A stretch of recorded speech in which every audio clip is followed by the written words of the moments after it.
ஆண்டவராக இயேசு கிறிஸ்துவின் நாமத்தினாலே இந்த ஆண்டவரோடு கூட ஆரம்பிப்போம் என்கிற நிகழ்ச்சியில் சந்திப்பது உங்கள் மிகுந்த சந்தோஷம். ஒவ்வொரு நாளும் கர்த்தரோடு கூட ஆரம்பிக்க வேண்டும். இது வேதத்தினுடைய சட்டதிட்டங்களில் ஒன்று. இந்த ஆராதனையோடு கூட கர்த்தருடைய வார்த்தையை நாம் பார்க்க போகிறோம். ஒவ்வொரு நாளும் இந்த மாதம் முழுவதும் வார நாட்களிலே திங்கள் முதல் சனிக்கிழமை வரைக்கும் இந்த காலை வேளையிலே 6:30 மணி முதல் இந்த 7 மணி வரைக்கும் இந்த பகுதியை நாம் பார்க்க போகிறோம். இதில் ஆராதனை இருக்கும், கர்த்தருடைய வார்த்தையும் இருக்கும். ஒவ்வொரு நாளும் இந்த ஆராதனையிலையும் கர்த்தருடைய வார்த்தையை கேட்கிறதிலும் நீங்கள் கலந்து கொள்ள வேண்டும் என்று நான் கர்த்தருக்குள் வரவேற்கிறேன்.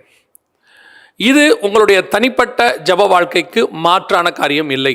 அதை நீங்கள் செய்யணும். உங்கள் தனிப்பட்ட முறையில் கர்த்தரோட ஜெபிக்கிறத நீங்கள் ஜெபிக்கணும். அதிகாலையில் ஒரு 6:30 மணி முதல் 7 மணி வரைக்கும் ஒரு 1/2 hour நம்ம எல்லாம் ஒருமனப்பட்டு தேவ சமூகத்தில் உட்காந்துருக்க போகிறோம், ஆராதிக்க போகிறோம். அதோடு கூட கர்த்தருடைய வார்த்தையை காலையில் கேட்க போகிறோம்.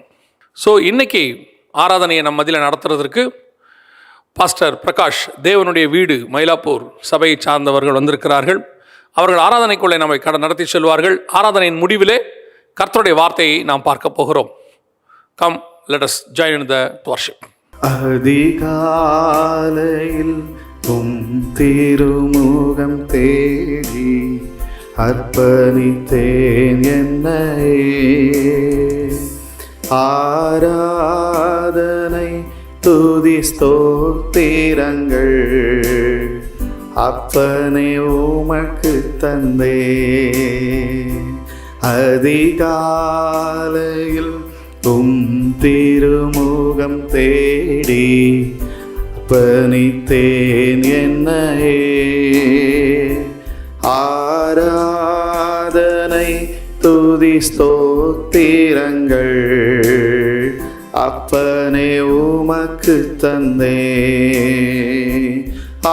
ஆராதனை ஆராதனை ஆராதனை ஆராதனை ஆராதனை ஆராதனை ஆராதனை ஆராதனை அன்பு இயேசுராஜனுக்கே. ஆவியான தேவனுக்கே அன்பு இயேசுராஜனுக்கே. ஆவியான தேவனுக்கே உந்தன் ஏக்கம் விருப்பமெல்லாம் என் இதய துடிப்பாக மாற்றும். உங்க ஏக்கம் விருப்பமெல்லாம் என் இதய துடிப்பாக மாற்றும். என் ஜீவநாட்களெல்லாம் ஜெப வீரன் என்று எழுதும். என் ஜீவநாட்களெல்லாம் ஜெப வீரன் என்று எழுதும். ஆராதனை ஆராதனை ஆராதனை ஆராதனை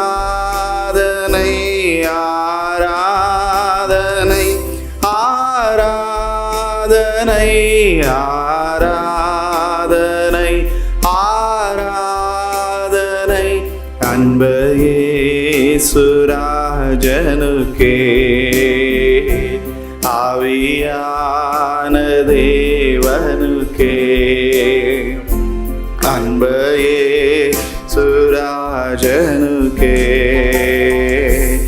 ஆவியான தேவனுக்கே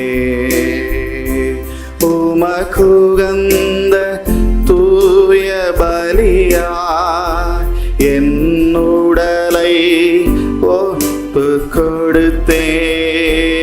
உமக்குகந்த தூய பலியா என் உடலை ஒப்பு கொடுத்தேன்.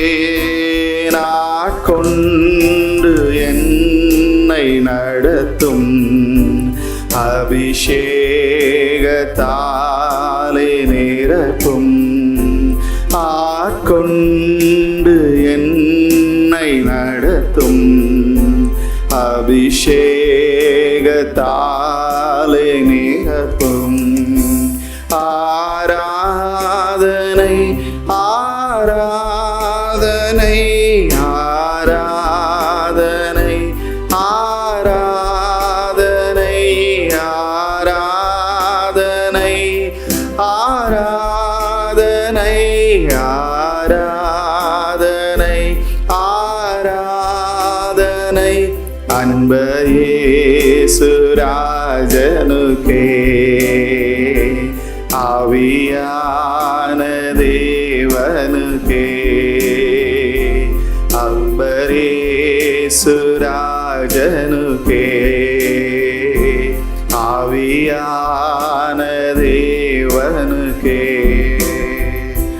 மகிமை மாட்சிமை மாவேந்தன் உமக்கே மகிமை மாட்சிமை மாவேந்தன் உமக்கே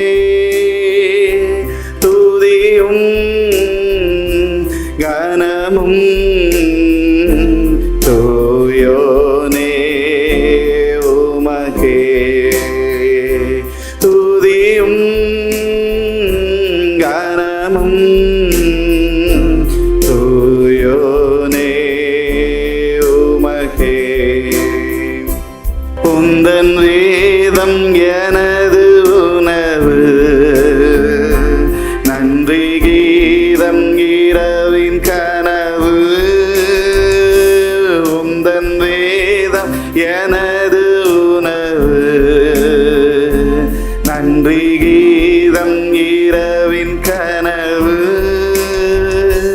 குந்தன் பாதம் போதும் எனக்கு அதுதானே அணையா விளக்கு குந்தன் பாதம் போதும் எனக்கு அதுதானே அணையா விளக்கு மகிமை மாட்சிமை மாவேந்தன் உமக்கே மகிமை மாட்சிமை மாவேந்தன் உமக்கே துதியும் கனமும் தூயோனே உமக்கே துதியும் கனமும் தூயோனே உமக்கே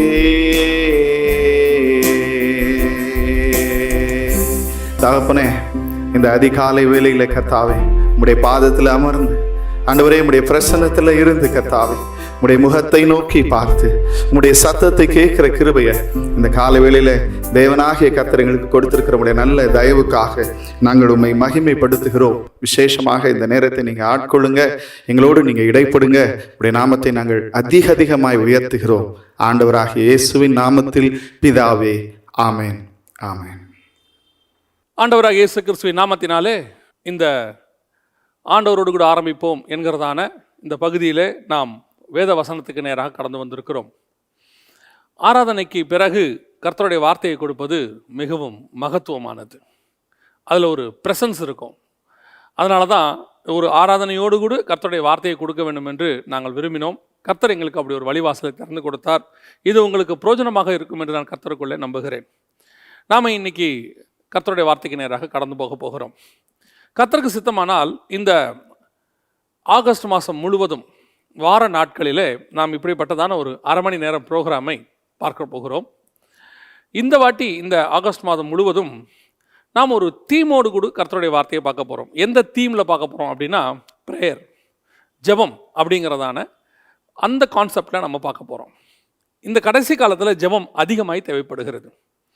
இன்றைக்கி நிறைய பேர் ஜெபிக்கவே வேண்டாம் அப்படிங்கிறதான துணிகரமான உபதேசத்துக்குள்ளே கடந்து போய்விட்டார்கள். ஜெபமே தேவையில்லை, ஜெபிக்காமல் அதுக்கு பதிலாக ஆல்டர்னேட்டாக நீங்கள் என்ன வேணாலும் செய்யுங்க, ஆனால் ஜெபமே தேவையில்லை, இன்னும் சொல்ல போனால் ஜெபத்தை விட மற்ற காரியங்களுக்கு ரொம்ப பவர் இருக்குது அப்படின்லாம் சொல்கிறாங்க. இது எல்லாத்துக்கும் வேத வசனத்தில் ப்ரூஃப் இருக்கா அப்படின்னு கேட்டோம்னா வேத வசனத்தின் அடிப்படையில் சொல்ல முடியாது, அனுபவத்தின் அடிப்படையில் சொல்ல முடியும் அப்படிம்பாங்க. ஆனால் உண்மையிலேயே வசனத்தின்படி பார்த்தீங்கன்னா ஜெபம் எவ்வளவு முக்கியம் நம்ம வாழ்க்கையில் அப்படின்னு சொல்லி நீங்கள் பார்த்தீங்கன்னா மத்தேயு எழுதின சுவிசேஷம் 17ஆம் அதிகாரம் 21வது வசனத்திலும் சரி 26, 36 இந்த வசனங்கள்லாம் வாசித்தா எதுக்கெல்லாம் ஜெபம் தேவை அப்படின்னு ஆண்டவர் சொல்லி வச்சிருக்கிறார். முதல்ல ஜெபத்தை நீங்கள் எடுத்துக்கிட்டிங்கன்னா இயேசுவே ஜெபிக்கிறார். இருட்டோடே எழுந்திரிச்சு போய் ஜெபம் பண்ணாருன்னு மார்க் எழுதின சுவிசேஷத்தில் இருக்குது. அதிகாலையில் அவர் ஜெபம் பண்ணார் அப்படின்னு சொல்லி மத்தேயுல இருக்கு. ஏசாயா 54 தனிப்பட்ட முறையில் அவர் தேவனோடு கூட ஜெபம் பண்ணார் அப்படின்னு இருக்கு. இப்படி இயேசு கிறிஸ்துவே ஜெபத்தில் தான் அவருடைய ஊழியத்தை செஞ்சிருக்கிறார். ஜெபம் எவ்வளோ முக்கியம் என்பதை நமக்கு காட்டியிருக்கிறார். அது மட்டும் இல்லாமல் மத்தேயு 17:21 சொல்லுது, பிசாசை விரட்ட வேண்டும் என்று சொன்னால் இவ்வகையான பிசாசுகள் ஜெபத்தினாலும் உபவாசத்திலுமின்றி ஓடாது. ஜெபமே தேவையில்லைன்னா எப்படி பிசாசு ஓடும்? ரெண்டாவது, நீங்கள் எதையாவது பெற்றுக்கொள்ள விரும்பினால் வசனம் தெளிவாக சொல்லுது, என் நாமத்தினாலே ஜெபத்தில் நீங்கள் எதை கேட்கிறீர்களோ அதை பெற்றுக்கொள்வீர்கள். அப்போ ஜெபம் ரொம்ப முக்கியம் அவருடைய நாமத்தினாலே பெற்றுக்கொள்வதற்கு. அதை விட முக்கியம் மத்தேயு 26:36 ஆண்டவர் சொல்கிறாரு, உபத்திரவத்திற்கு முன்பு, அதாவது கெத்செமனேல அவர் ஜெபித்தாருன்னு இருக்கு. ஒரு தடவைக்கு 3 தடவை கூட வேற அவர் ப்ரேயர் சப்போர்ட்டை கேட்குறாரு. ப்ரேயருக்கு கூட வந்து ஜெபம் பண்ணுங்க அப்படின்னு சொல்கிறார். எதுக்காக அப்படின்னு சொன்னால் அவர் மிகப்பெரிய உபத்திரவத்துக்குள்ளே கடந்து போக போகிறார். அந்த உபத்திரவத்தில் அவர் அந்த நிலை நிற்பதற்கு, அந்த உபத்திரவத்தை கடந்து போவதற்கு, ஜெயிப்பதற்கு ஜெபம் ரொம்ப அவசியம். உபத்திரவத்தை இன்னைக்கு நம்ம வாழ்க்கையில் உபத்திரவம் என்பது ஒரு பார்ட். உபத்திரவம் இல்லாமல் ஒரு பரிசுத்தனுடைய வாழ்க்கை இருக்காது. அவர்கள் ஏதோ ஒரு சூழ்நிலை உபத்திரவத்தை எல்லாருமே வந்து சிங்கக்கம்பிக்கு போகணும்னு கிடையாது, எல்லாருமே வந்து நெருப்பில் தூக்கி போடுவாங்கன்னு சொல்ல முடியாது. நம்ம வாழ்க்கையில் நம்ம அளவுக்கு அவனவன் திராணிக்கத்தக்கதான உபத்திரவத்துக்குள்ள நம்ம கடந்து போய்கிட்டு தான் இருக்கிறோம். இந்த உபத்திரவத்திலிருந்து நாம் கடந்து வந்து மீண்டும் ஆசீர்வாத நிலைமைக்கு வருவதற்கு ஜெபம் ரொம்ப அவசியம். ஜெபிக்கிற மனுஷன் தான் அதில் நிற்க முடியும். அடுத்து நீங்கள் பார்த்தீங்கன்னு சொன்னால் இயேசுவே சொல்கிறாரு, அதே மத்தேயு 26:41 கெத்செமனேல் தான், சோதனைக்கு உட்படாதபடிக்கு விழித்திருந்து ஜெபம் பண்ணுங்க அப்படிங்கிறாரு. சோதனைக்கு உட்படாதபடிக்கு ஜெபம் பண்ணுங்க. வரும் சோதனைகளுக்கு நம்ம பலத்தோட நிற்கணும்னா அதுக்கு முன்னாடியே ஜெபம் பண்ணணும். அப்படின்னா நல்லா கவனிச்சு பாருங்க, இயேசுடைய வாழ்க்கை ஜெப வாழ்க்கை. ஒரு வல்லமை கிரியர் செய்யறதுக்கு, விடுதலை ஊழியம் செய்யறதுக்கு, பிசாசை துரத்தணும்னா ஜெபம் தேவை, சுகமளிக்கிறதுக்கு வேணும், அதை அப்படியும் தாண்டி பார்த்தா உபத்திரவத்தில் நிற்கிறதுக்கு வேணும், எல்லாத்துக்கும் வேணும். கடைசியாக வருகையை பற்றி பேசும்போது மார்க் 13:23 வருகையை பற்றி பேசும்போது அந்த நாளை குறித்து நீங்கள் அறியாது இருக்கிறபடினாலே விழித்திருந்து ஜெபம் பண்ணுங்கள்னு வருகையை பற்றி பேசுகிறார். அப்போ வருகை வரைக்கும் ஜெபம் அவசியம். சரி, வருகையோடு கூட ஜெபம் முடிஞ்சிருதா அப்படின்னு பார்த்தீங்கன்னா வெளிப்படுத்தல் 5ஆம் அதிகாரத்தில் வாசிக்கிறோம், ஜப தூப வர்க்கமாகிய ஜப விண்ணப்பங்கள் பரலோகத்தில் எடுக்கப்படுகிறது. பரலோகத்திலையும் ஜெபம் இருக்கு.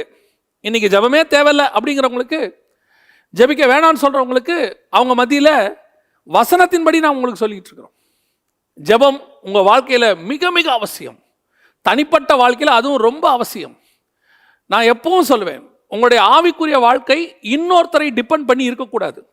அது உங்கள் ஊழியக்காரரோ எந்த ஊழியக்காரரையோ, அவர்கள் நாங்கள் எல்லோருமே உங்கள் ஆவிக்குரிய வாழ்க்கைக்கு ஸ்பிரிச்சுவலி ஹெல்ப் பண்ணுறதுக்கு தான் இருக்கிறோம். நீங்கள் ஜெபிச்சா கூட நாங்கள் ஜெபிக்கலாம், உங்களுக்கு ஆலோசனைகள் கொடுக்கலாம், எல்லாம் செய்யலாம். ஆனால் உங்கள் வாழ்க்கையில் ஜெப வாழ்க்கை உங்களிடத்தில் தான் இருக்கிறது. நீங்கள் ஸ்பிரிச்சுவலி ஜெயிக்கிறது உங்கள் ஜெபத்தில் தான் இருக்குது. நீங்கள் ஸ்ட்ராங்காக இருக்கிறது உங்கள் ஜெபத்தில் தான் இருக்குது. நிறைய பேருக்கு என்னன்னு கேட்டால், அந்த ஊழியத்துக்கு கொடுக்குறோம், இந்த ஊழியத்துக்கு கொடுக்குறோம், அந்த ஊழியக்காரரை தெரியும், இந்த ஊழியக்காரரை தெரியும், அவர் நம்ம வீட்டுக்கு வந்தால் தங்கிட்டு போவார். ஒரு சிலருக்கெல்லாம் சர்ச்சுக்கு போகிறோம், மெம்பராக இருக்கிறோம், நம்ம சந்தா கட்டுறோம், அப்புறம் வந்துட்டு பாஸ்டருக்கு ரொம்ப நெருக்கமானவங்க. இதெல்லாம் உங்கள் ஆவிக்குரிய வாழ்க்கைக்கு போதுமானதல்ல. இதெல்லாம் வந்து சுற்றி இருக்கிற இன்ஃப்ராஸ்ட்ரக்சர். உங்களுடைய ஸ்பிரிச்சுவல் லைஃபுக்கு உங்கள் ப்ரேயர் ரொம்ப அவசியம். அதுவும் இந்த கடைசி காலத்தில் உங்களை ரொம்ப பிஸியாக வச்சுக்கிறான் பிசாசு. ஏதாவது ஒரு வேலையை கொடுத்துட்டு அதில் ரொம்ப பிஸியாக்கி எல்லாரும் சொல்கிற வார்த்தை, ஜெபிக்கலையா? முந்தியெல்லாம் எங்கே போனாலும் இன்று ஜெபித்தீர்களா, வேதம் வாசித்தீர்களான்னு போட்டிருப்பாங்க. இப்போலாம் அந்த கேள்வியே கிடையாது, ஜெபமே கிடையாது. ஜெபங்கிறது என்ன? இன்னைக்கு நம்ம சும்மா அப்படி எழுந்திரிச்சு உட்காந்து படுக்கையில் ஒரு 5 நிமிஷம் ப்ரஷ் பண்ணுறது கிடையாது, ஒன்றும் கிடையாது. அப்படியே எழுந்திரிச்சு உட்காந்து ஒரு 5 நிமிஷம் ஜெபம் பண்ணி முடிச்சிட்டோம்னா நம்ம ஜெபிச்சிட்டோம்னு அர்த்தம். அவ்வளோதான். Satisfied, self satisfied. அதோடு கூட தான் இன்னைக்கு ஜெப வாழ்க்கை ஓடிக்கிட்டு இருக்கு.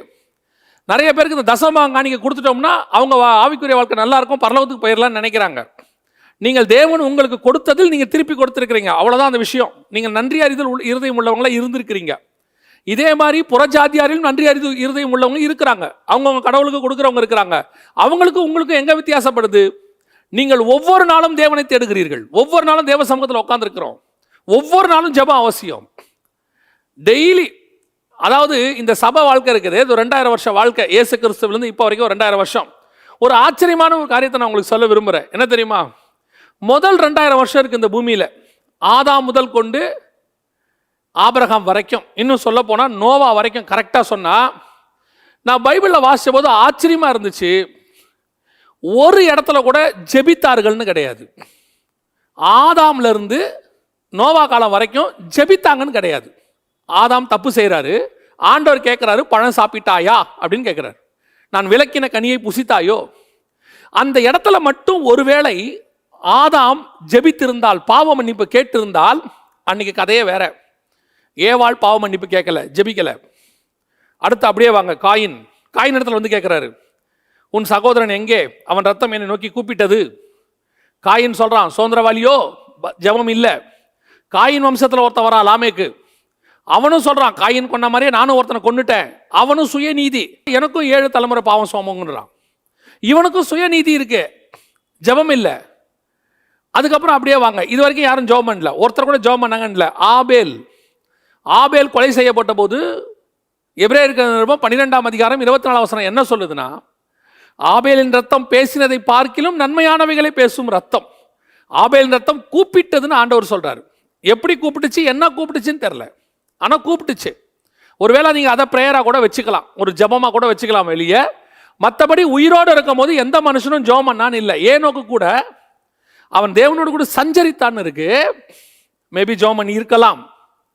அதுக்கப்புறம் எபிரேயர்ல சொல்லும் பொழுது அவன் முன்னறிவித்தான், ஊழியம் பண்ணான்னு இருக்கு, மேபி ஜெபம் பண்ணி இருக்கலாம். நோவா பற்றி சொல்லும் போது நீதியை பிரசங்கித்தவனாகிய நோவான்னு 2 பேதுருல வருது. அவரும் ஜெபம் பண்ணாருங்கிற வார்த்தை வரல, மேபி ஜெபித்திருக்கலாம், நமக்கு தெரியாது. இந்த 3 பேரை தவிர, ஆபேல், ஏனோக்கு, நோவாவை தவிர மற்ற யாருமே, அதாவது பாவம் செய்தவங்க விழுந்து போனவர்களில் யாருமே ஜெபம் பண்ணாங்க, மன்றாண்டாங்கன்னு இருக்காது. அப்படின்னா கணக்கு பார்த்தீங்கன்னா முதல் 2000 வருஷத்துக்கு பூமியில் ஜெபமே இல்லை, ஜெபமே ஏறெடுக்கப்படலை, கர்த்தரை நோக்கி ஒருத்தன் கூட கூப்பிடலை. அதனால தான் கர்த்தர் என்ன பண்ணுறாருன்னா பிரமாணம்னு ஒன்று கொண்டாடுறாரு. கொண்டு வந்து எல்லாரும் என்னை நோக்கி பார்க்கணுங்கிறதுக்கு கொண்டு வராரு. ஏன்னா பிரமாணம் வந்துச்சுன்னா பலி வரும், பலி வந்தால் தேவங்கிட்ட போவாங்க, அங்கே தூப வர்க்கம் ஏற்க இருக்கப்படும். தூப வர்க்கம் என்பது ஜெபத்திற்கு அடையாளம். ஸோ ஃபஸ்ட்டு 2000 வருஷம் யோசித்து பாருங்க, முதல் 2000 வருஷம் பூமியிலேருந்து ஜெபமே இல்லை, ஒரு ப்ரேயர் கூட இல்லை. மேபி இந்த 3 பேர் பண்ணி இருக்கலாம், அதுவும் அவங்க பண்ணாங்க, நாங்கள் இல்லை. அதற்கு பிறகுதான் ஆபிரகாம் வராரு. ஆபிரகாம் வரும்போது ஏறக்குறைய 2000 வருஷத்துக்கிட்ட வந்துடுது பூமி. 2000 வருஷமாக ஜெபம் இல்லாத ஒரு பூமி. அதே மாதிரி தான் இன்னைக்கும் இருக்கு.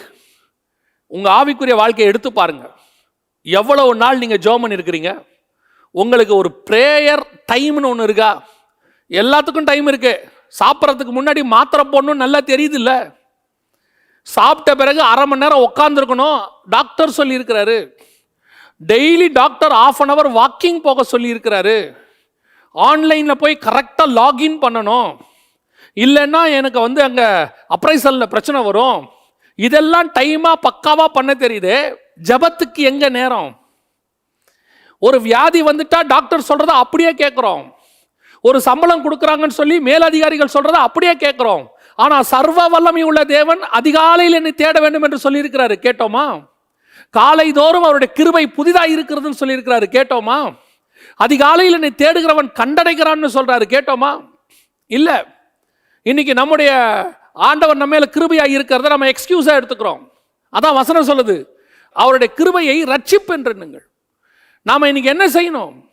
ஒவ்வொரு நாளும் காலை வேளையில காத்து கொண்டிருக்கணும் தேவ சமூகத்தில். சங்கீதக்காரன் சொல்றான், என் ஆத்துமா குறிப்பிட்ட நேரத்திற்கு முன்பதாகவே விழித்து கொள்ளுகிறதுன்னு சொல்றான். அப்படின்னா என்ன? அலாரம் வைக்கிறதுக்கு முன்னாடி அவன் ஒரு அலாரம் ஃபிக்ஸ் பண்றான் டைம். காலைல 4 மணிக்கு எழுந்திரிப்பேன், 5 மணிக்கு எழுந்திரிப்பேன், கர்த்தரை நான் வந்து துதிக்க போறேன்னு டைம் ஃபிக்ஸ் பண்றான். அதற்கு முன்பதாகவே என் ஆத்மா விழித்துக் கொள்ளுகிறது. அப்படின்னா என்ன அர்த்தம்? அந்த 3 மணி 4 மணி 5 மணி டைம் ஃபிக்ஸ் பண்றானா, அந்த டைமுக்கு முன்னாடியே அவனுக்கு தூக்கம் கலைஞ்சு கர்த்தரை துதிக்கிற துதி ஆத்மாக்குள்ள வந்துடுது. அப்படின்னா என்ன அர்த்தம்? என் சரீரத்தை பார்க்கிலும் ஆத்மா இன்னும் வேகமாய் கர்த்தரை துதிக்க தொடங்குகிறது. எப்பவுமே சரீரம் பலகீனம் தான். காலையில எழுந்திரிச்சு 5 மணிக்கு நீங்க ஜெபம் பண்ணணும்னு அலாரம் வச்சிருப்பீங்க, நீங்க எழுந்திருப்பீங்க. ஆனா உங்க சரீரம் சொல்லும் இன்னும் கொஞ்ச நேரம் தூங்கலான்னு சொல்லும். அந்த கொஞ்ச நேரங்கிற சரீரம் சொல்லக்கூடிய அந்த எண்ணத்தை உடனே அந்த இடத்துல நீங்க மறுப்பு தெரிவிச்சு, இல்ல நான் கர்த்தரை துதிக்கணும் அப்படின்னு சொல்லி நீங்க எழுந்திரிச்சு உட்காந்து ஒரு சின்ன ரெஃப்ரெஷ் ஆயிட்டு நீங்க ஸ்தோத்திரம் பண்ணி பாருங்க. அதற்கு பிறகு உங்கள் சரீரம் உங்க கண்ட்ரோலுக்கு வந்துடும். கொஞ்ச நாள் தான் இந்த போராட்டம் இருக்கும். உங்க ஆவிக்கும் உங்க சரீரத்துக்குமான போராட்டம் இது.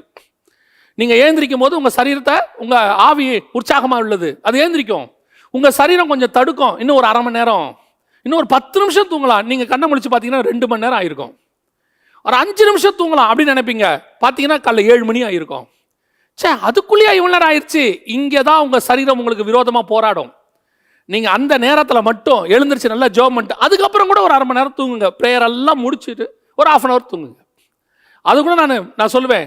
ஏன்னா சில சொல்லுவாங்க, காலையிலே எழுந்திரிச்சிட்டு அந்த நாள் ஃபுல்லாக எனக்கு ஒரு மாதிரி ட்ரௌசியாக இருக்குது, தூக்க கலக்கமாக இருக்குது, ஒரு 1/2 மணி நேரம் தூங்க, இல்லை மத்தியானத்தில் 1/2 மணி நேரம் தூங்கலாம், தப்பே கிடையாது. ஆனால் காலையிலே கர்த்தரை தேடுதல் வெரி இம்பார்ட்டன்ட். இன்னைக்குள்ள தலைமுறைக்கு நான் பெற்றோருக்கு சொல்லுகிறேன், இன்னைக்குள்ள தலைமுறைக்கு, அடுத்து வரக்கூடிய தலைமுறைக்கு தயவு செய்து இந்த அதிகாலையில் எழுந்திருக்கிறத சொல்லி கொடுங்க. ஏன் இன்னைக்கு நம்ம பிள்ளைகள் எல்லாம் 9 மணிக்கு ஆன்லைன் கிளாஸ்னா 8:30க்கு தான் எழுந்திருக்குது. 8:30க்கு எழுந்திரிச்சு அப்படியே குளிக்கிறதெல்லாம் கிடையாது. அதாவது நமக்கெல்லாம் ஸ்கூலில் நல்ல பழக்கம் சொல்லி கொடுத்தாங்க, பைபிளில் உள்ளதை தான் அவங்க வேற விதமாக சொல்லி கொடுத்தாங்க. கூழானாலும் குளித்து குடி, காலை எழுந்திரிக்கும் போதே குளிச்சிடணும், அப்படியே ஆடையை நல்லா துவைச்சி போடணும், சுத்தமானதை உடுத்து, இதெல்லாம் நம்ம ஆண்டவர் சொன்னார். நம்மளை சுத்தமாக வச்சுக்க சொன்னார், நல்ல ஆகாரம் சாப்பிட சொன்னார், நீட்டாக இருக்க சொன்னார். ஆனால் இன்னைக்கு காலை எழுந்திரிச்சு அப்படியே ப்ரஷ் பண்ணிட்டு வந்து நேராக ஆன்லைன் கிளாஸில் உட்காருது, அங்கேயே காஃபி சாப்பிடுது, அங்கேயே பூஸ்ட் குடிக்குது, அங்கேயே சாப்பாடு டிஃபனும் சாப்பிடுது, அந்த நேரத்துக்கு மட்டும் வீடியோவை கட் பண்ணிக்குது. இது நடக்குது. எப்படி இந்த பிள்ளை நாளைக்கு ஆவிக்குரிய வாழ்க்கையில் வளரும்?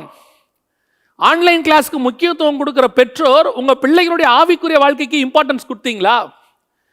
8 மணிக்கு எழுந்திருக்கிற பிள்ளைய ஒரு 5:30 மணிக்கு எழுந்திரிக்க சொல்லுங்க, 6 மணிக்கு எழுந்திரிக்க சொல்லுங்க. 1 hour உட்காந்து முழங்கால் போட்டு பைபிளை வாசிக்க சொல்லுங்க, ஒரு ஜெபம் பண்ண சொல்லுங்க. இல்லாமல் உனக்கு காஃபி இல்லைன்னு சொல்லுங்க. முதல்ல அவங்க தகராறு பண்ணுவாங்க. நான் சொல்லுவேன், அவருடைய ஆவிக்குரிய வாழ்க்கைக்காக நீங்கள் எவ்வளவு கண்டிப்பாக வேணா இருக்கலாம், அவங்கள திருப்பி கொண்டு வரணும். ஏன் தெரியுமா?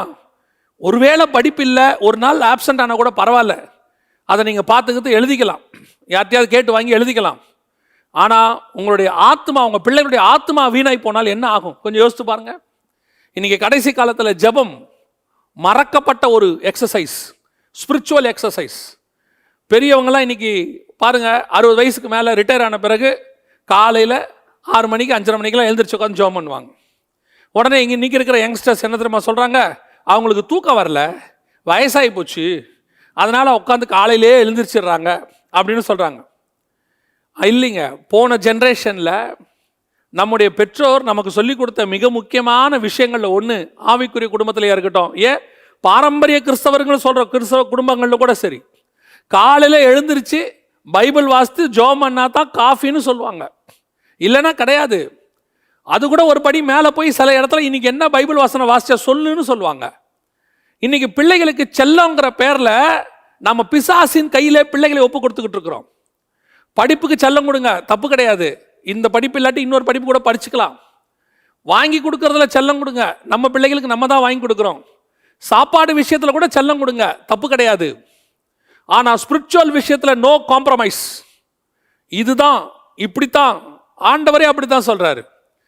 பிள்ளைகளுக்கு உன் சொத்து மொத்தம் கொடு, அது ஒன்றும் தப்பே கிடையாதுங்கிறாரு. ஆனால் நான் உனக்கு செய்ததை உன் பிள்ளைகள் காதுபட வாசி, உன் பிள்ளைகளுக்கு எழுதி கொடு, வலது கைகளிலே எழுதி போடு, நெற்றிகளுக்கு நடுவில் எழுதி போடுங்கிறார். காரணம் என்ன?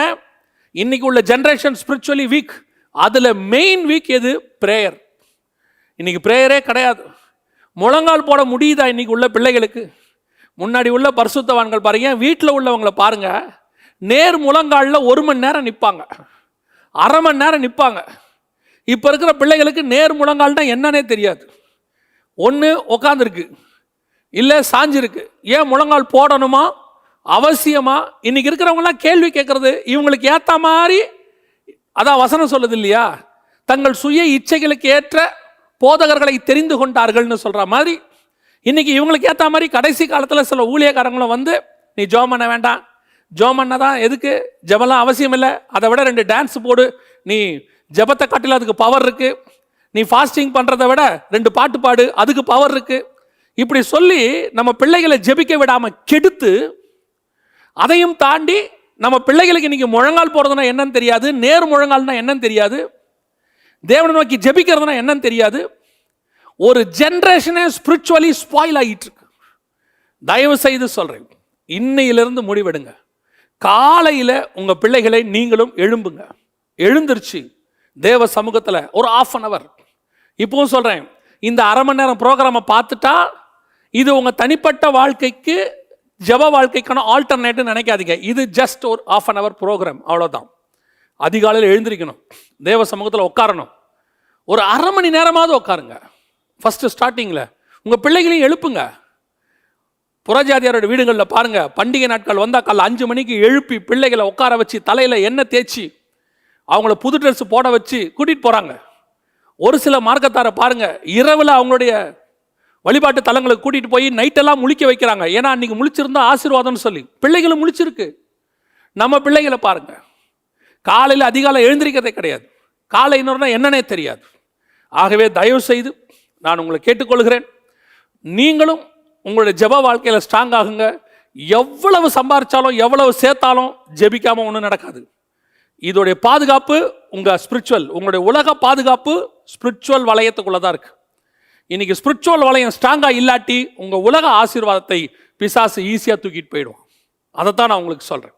ஸோ நம்ம ஜெபிக்க போகிறோம், உங்கள் பிள்ளைகளுக்காக ஜெபம் பண்ண போகிறோம், உங்கள் ஜெப வாழ்க்கைக்காக ஜெபம் பண்ண போகிறோம். நாளைய தினத்தில் வேறொரு இதே ஜெபத்தை குறித்த வேதாகமத்தில் உள்ளதான சில முக்கியமான ஆட்கள் இருக்கிறாங்க. அவங்கெல்லாம் எப்படி ஜெபம் பண்ணாங்கன்றதை, எதற்காக ஜெபம் பண்ணாங்கன்றதை தொடர்ச்சியாக கர்த்தருக்கு சித்தமானால், வருகை தாமதிக்குமானால் நாம் பார்க்க போகிறோம். நம்ம ஜெபிக்கலாமா? சர்வ வல்லமையுள்ள எங்கள் தகப்பனே, இந்த காலை வேளைக்காக உமக்கு நன்றி. The day start with the God.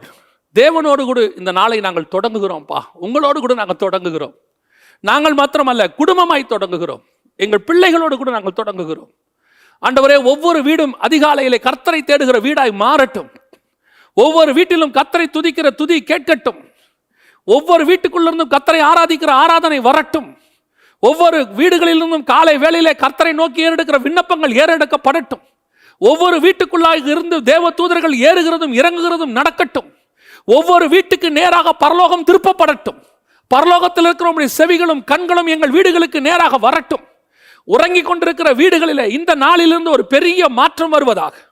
ஜெப ஆவி ஒவ்வொரு வீட்டுக்குள்ளும் இறங்கி வருவதாக. ஒவ்வொரு வீட்டு குடும்ப தலைவர் மேலும், குடும்ப தலைவி மேலும், பிள்ளைகள் மேலும் ஜெபத்தின் ஆவி இறங்கி வரும்படி நாங்கள் ஜெபிக்கிறோம். ஒவ்வொருத்தரும் குடும்பமாக அதிகாலை வேளையில எழும்பி நிற்க கர்த்தர் கிருபை பாராட்டுவீராக. சரீரத்தில் காணப்படுகிற சோம்பேறித்தனங்கள், பலவீனங்கள் எல்லாம் இயேசுவின் நாமத்தில் நிர்மலம் பண்ணுகிறோம். எங்கள் ஆவியோட உற்சாகத்தோடு கூட எங்கள் மாம்சமும் சேர்ந்து கொள்ளட்டும். நாங்கள் ஆவியோட உண்மையோட முழு இருதயத்தோட முழு பலத்தோடு உம்மை தேட கர்த்தர் கிருபை தருவீராக. ஆண்டவரே, எங்கள் குடும்பங்களுக்கு விரோதமாக உருவாக்கப்படுகிற எல்லா ஆயுதங்களுக்கும் ஜெபம் ஒரு மிகப்பெரிய ஷீல்டாக இருப்பதற்காக ஸ்தோத்திரம். எங்கள் ஒவ்வொரு ஆவிக்குரிய குடும்பமும் அந்த ஷீல்டை கையில் பிடித்துக்கொண்டு நிற்க போகிறதுக்காக ஸ்தோத்திரம். கர்த்தர் அப்படி செய்கிற தயவுக்காக உமக்கு நன்றி. மகிமையுள்ள கரத்தில் தாழ்த்துகிறோம். ஒவ்வொரு வீட்டையும் இயேசுவின் நாமத்தில் வேலி அடைக்கிறோம். எங்கள் பிள்ளைகளும் எங்களுடைய பெற்றோர்களும் ஜெப வீரர்களாய் மாறுவார்களாக. ஆண்டவரே, அவர்கள் எந்த ஊழியக்காரனையும் ஊழியங்களையும் டிபெண்ட் பண்ணி அல்லப்பா. ஆண்டவரே, அவர்கள் தங்கள் சுய ஆவிக்குரிய பலத்தில் நிற்க கர்த்தர் கிருபை தருவீராக. ஆவியானவர் அதற்கு உதவி செய்வீராக. எங்கள் ஆண்டவர் இயேசுவின் நாமத்தில் ஒப்பு கொடுத்து ஜெபிக்கிறோம் எங்கள் ஜீவனுள்ள நல்ல பிதாவே, ஆமென்.